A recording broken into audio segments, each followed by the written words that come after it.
This is Mary again. I want to thank everyone who watched my video, and I wanted to just throw out there that my last video was really kind of an overview of my first experiences getting diagnosed with an autoimmune disease, with scleroderma.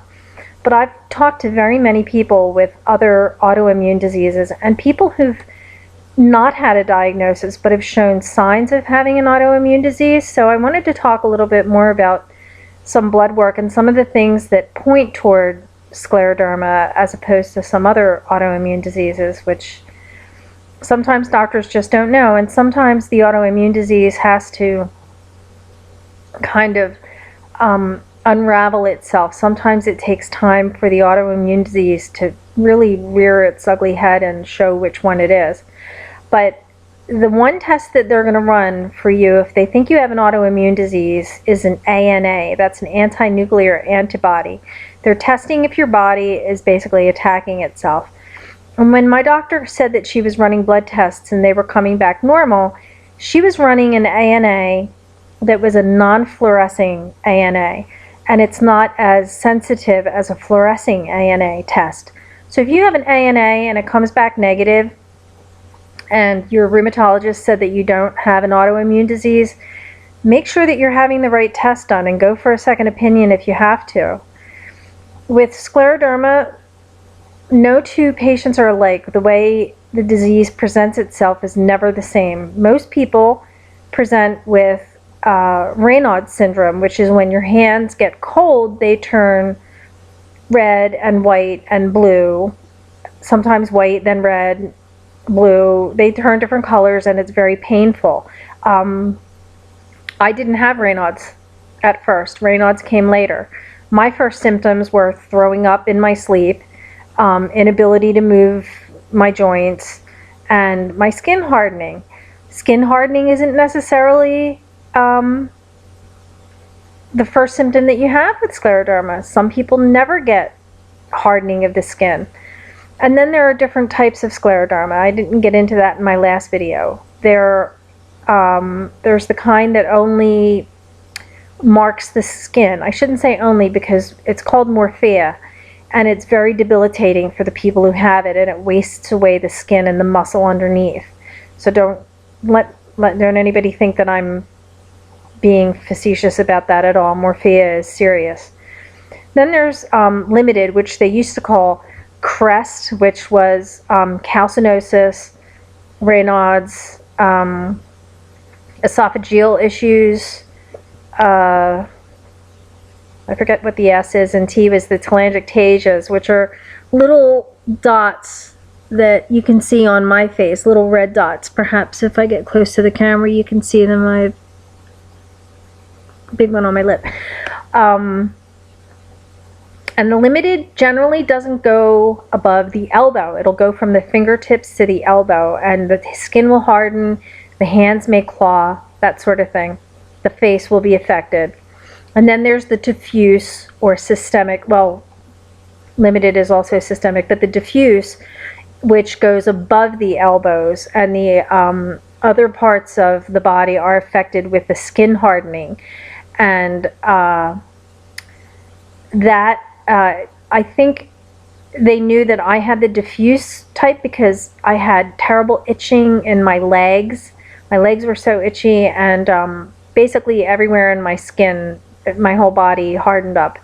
And it was above my elbows. And even though everything hardens, with scleroderma, it's very common, my specialist rheumatologist told me, for the disease to eventually burn itself out. So your skin will harden, it'll go through this period of puffiness, and then the skin will harden, and then it will oftentimes back off and kind of soften up by itself. And that's the stage that my skin is in right now. It's softening up somewhat. I kind of almost have wrinkles, which I'm kind of tickled about. But the damage that's been done is never undone. And I still do have damage to my internal organs. So when you're first diagnosed, you're going to go and have a whole mess of blood tests done. They're going to test for inflammation markers. They're going to test it's called a SED rate.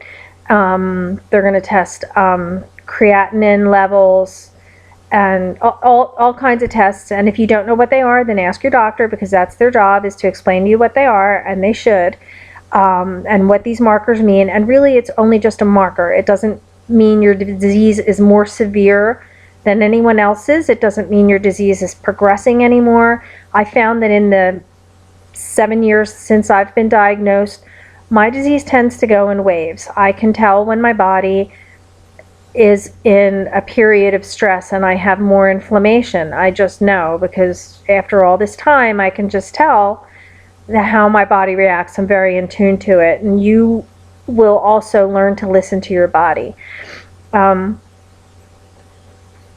It's imperative that you have your GI doctor test with a upper endoscopy to make sure that you don't have what's called Barrett's esophagus, because if you'll have very heavy reflux, then the stomach acid can come up and actually erode the esophagus and turn those cells precancerous, and it's very serious. And I have been diagnosed with Barrett's esophagitis, and I'm really careful about what I eat. They'll send you to maybe a kidney specialist. You have to check your blood pressure on a regular basis. My doctor ordered me to get a blood pressure cuff, and if my blood pressure was 150/90 more than 2 days in a row, he said that was an emergency, because it might mean that I was going into a renal crisis. And the weird thing about your blood pressure is that high blood pressure can trigger renal crisis, but renal crisis can trigger high blood pressure, so they're very interconnected. Not all doctors tell you all these things, so that's why I wanted to come on here and really talk to people who've been told you have scleroderma or you have an autoimmune disease. I'm not going to talk for much longer. I just wanted to go through that because it's been bugging me since I made my last video that I didn't touch on those things. I will come back and I'll talk about other symptoms and things that will happen. You know, like I mentioned in the last one, I didn't go to any support group meetings because I was really afraid. When I talked to the woman from the support group the first time, she really scared me. She said, "Don't think that what you see is going to happen to you." And I thought, oh goodness, what am I going to see that's so horrible that's going to happen to me? And after reading about it when I was first diagnosed, my biggest fears, besides dying, which was a big fear, was I was afraid of losing fingers, because I'd seen scleroderma patients who lost their fingers, and losing my teeth. I didn't want to lose my teeth because I've been in the dental field for 25 years and my teeth were important to me.